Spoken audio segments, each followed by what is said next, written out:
नमस्कार। Talk for change series के इस एपिसोड में हम लोग लूसेंट ऑब्जेक्टिव के प्रश्न की चर्चा कर रहे हैं। इससे पहले के एपिसोड में हमने जो अलग अलग सब्जेक्ट हैं इस ऑब्जेक्टिव प्रश्न के, उसकी चर्चा हमने की।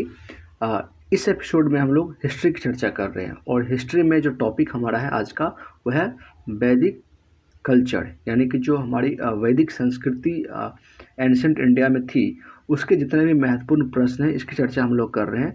यह इसका भाग 2 है। इसका भाग 1 जो है पहला एपिसोड, इससे पहले हमने आपको बहुत सारे क्वेश्चन के माध्यम से चर्चा की थी, लेकिन आज के इस एपिसोड में हम लोग जो और महत्वपूर्ण सवाल हैं उसकी चर्चा करने जा रहे हैं। तो चलिए शुरू करते हैं। देखिए, पहला सवाल यह है कि किस काल में अछूत की अवधारणा स्पष्ट रूप से उदित हुई? तो ये इसका होगा धर्मशास्त्र के काल में। ठीक है। एशिया माइनर स्थित बोगाजकोई का महत्व इसलिए है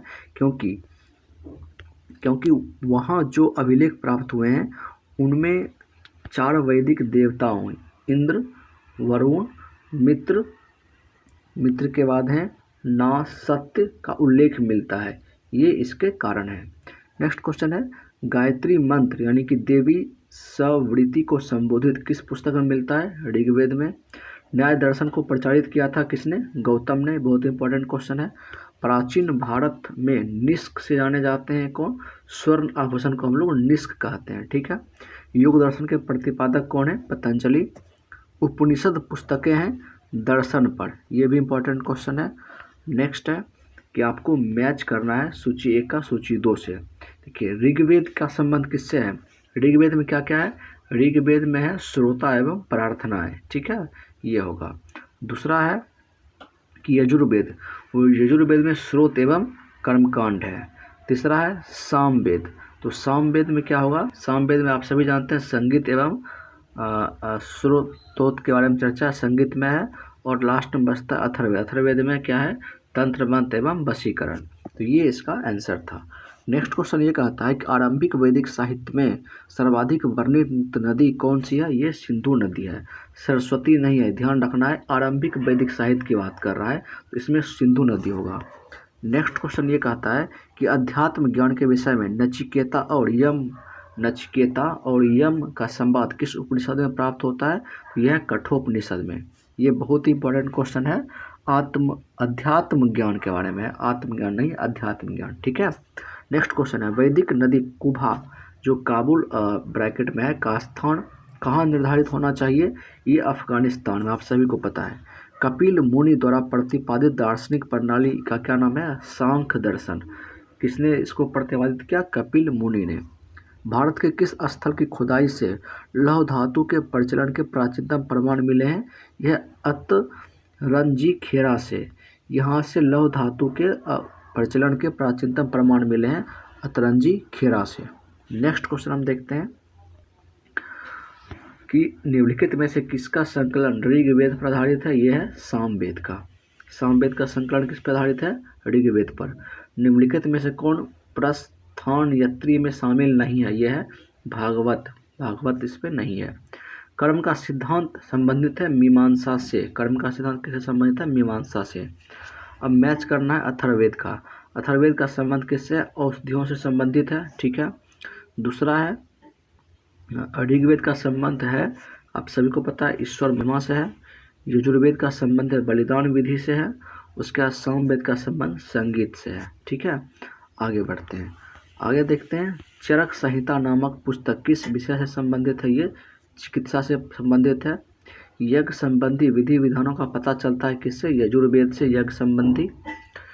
वैदिक युगीन सभा क्या थी? एक तरह से मंत्री परिषद थी। ध्यान देना है, ये मंत्री परिषद थी वैदिक युगीन सभा। वैदिक युग में प्रचलित लोकप्रिय शासन प्रणाली कौन सी थी? गणतंत्र थी। सबसे प्राचीनतम वेद कौन से? ऋग्वेद। ये भी इंपॉर्टेंट है।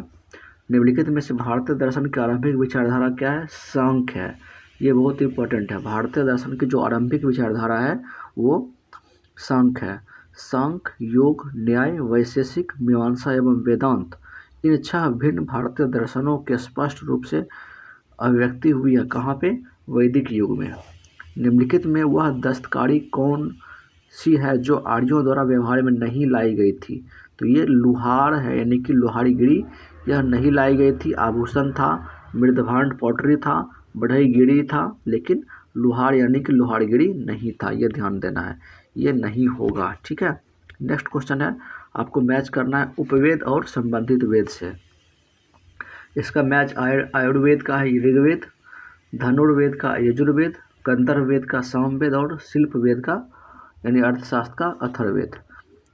ये था क्वेश्चन। नेक्स्ट देखते हैं, ऋग्वेद के किन 6 मंडलों को वस मंडल या गोत्र मंडल कहा जाता है? तो इसे कहा जाता है दूसरी मंडल एवं 7वें मंडल को वस मंडल या गोत्र मंडल कहा जाता है। नेक्स्ट क्वेश्चन है, किस वेद में जादुई माया और वशीकरण का वर्णन है? ये अथर्ववेद में, जिस तंत्र मंत्र की बात करते हैं उसी में जादुई माया और वशीकरण का वर्णन है। नेक्स्ट क्वेश्चन है, आर्य शब्द इंगित करता है किसको? श्रेष्ठ वंश को। ऋग्वेद में कुल कितने मंडल हैं? ये 10 मंडल हैं।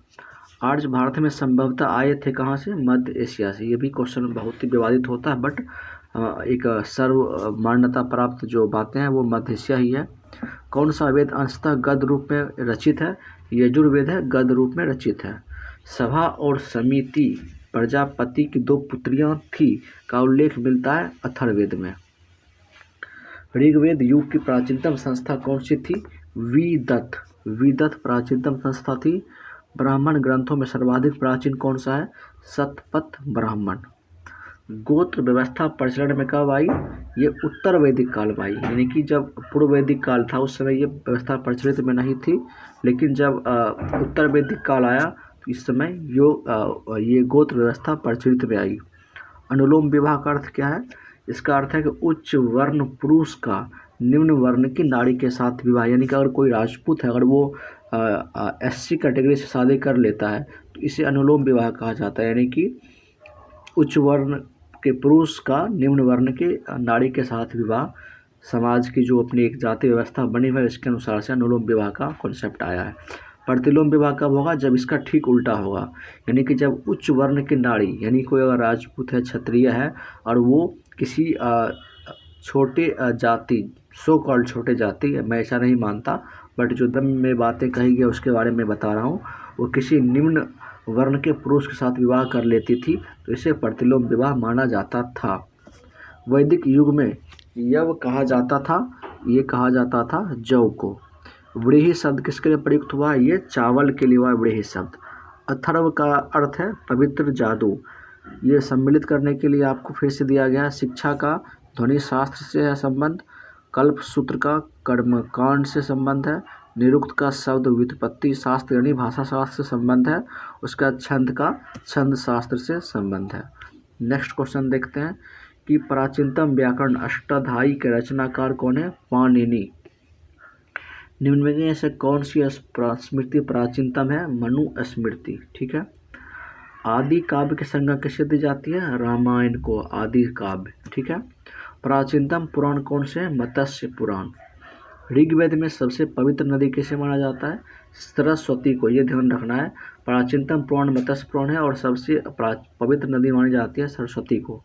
वैदिक समाज की आधारभूत इकाई क्या थी? कुल या कुटुंब।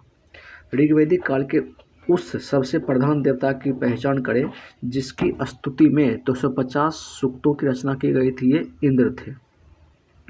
किस वेद में सभा को नरिष्ट अर्थात सामूहिक वाद विवाद या अनुल्लंघनीय कहा गया? ये अथर्ववेद में। सभा को नरिष्ट कहा गया अथर्ववेद में। किस रचना में नारी को सुरा और पाशा के साथ 3 प्रमुख बुराइयों में शामिल किया गया है? मैत्रेयणी संहिता में। ये इंपॉर्टेंट है कि किस रचना में नारी को सुरा और पाशा के साथ 3 प्रमुख बुराइयों में शामिल किया गया है? मैत्रेयणी संहिता में। उत्तर वैदिक काल में किस देवता का सर्वोच्च स्थान प्राप्त था? प्रजापति का। ये भी क्वेश्चन इंपॉर्टेंट है, आपको सुमिलित करना है। सुमिलित में राजसु यज्ञ का सुमिलन होगा, ये पे मिलन करना है। राजा के सिंहासन से संबंधित यज्ञ। अश्वमेध यज्ञ का है राजनीतिक शक्ति बढ़ाने हेतु किया जाने वाला यज्ञ। वाजपेयी यज्ञ है शौर्य प्रदर्शन व प्रजा के मनोरंजन किया जाने वाला यज्ञ। और अग्निष्टोम यज्ञ है देवता को प्रसन्न करने के लिए अग्नि को पशु बलि दिया जाने वाला एवं सोमरस का पान किया जाने वाला यज्ञ। फिर आपको मिलान करना है लास्ट में। ऋग्वेद में उल्लेखित नाम और आधुनिक नाम कौन कौन से हैं? पुरुषनी क्या है? यह रावी नदी के किनारे है। सतुद्री सतलज नदी के किनारे है।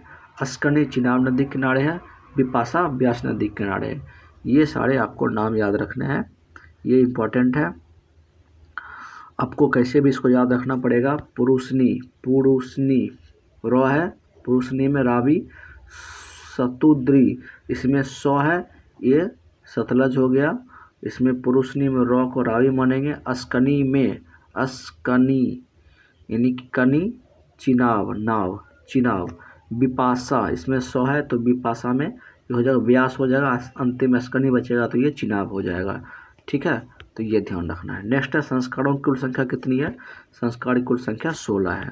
तो ये था ऋग्वेदी के पार्ट 2 से संबंधित, और इसके नेक्स्ट एपिसोड में जो भी प्रश्न बचे हुए इसकी हम लोग चर्चा करेंगे। तो आज के इस एपिसोड में इतना ही। इस प्रश्न को आप बार बार ध्यान से सुने, और इससे रिलेटेड जो किताबें हैं आपके पास, चाहे वो लूसेंट की सब्जेक्ट किताब हो या फिर जो भी अच्छी किताब है, स्टैंडर्ड किताब NCERT हो या जो भी, उसको आप पढ़ें। और इसको जब फिर आप सुनेंगे तो मुझे उम्मीद है आपको बहुत ज़्यादा बेनिफिट होगा। और जब आपको बेनिफिट होगा तो आप मुझे प्लीज़ फीडबैक में अपनी बात ज़रूर मुझसे शेयर करें, ताकि मुझे भी बहुत कुछ जानकारी पता चल पाए कि आप लोग को ये एपिसोड कैसा लग रहा है। और आप लोग को अगर अच्छा लगता है तो प्लीज़ इस चैनल को सब्सक्राइब करें, अपने दोस्तों के साथ शेयर करें और अपना फीडबैक ज़रूर दें। मिलते हैं नेक्स्ट एपिसोड में एक नए टॉपिक के साथ। नमस्कार।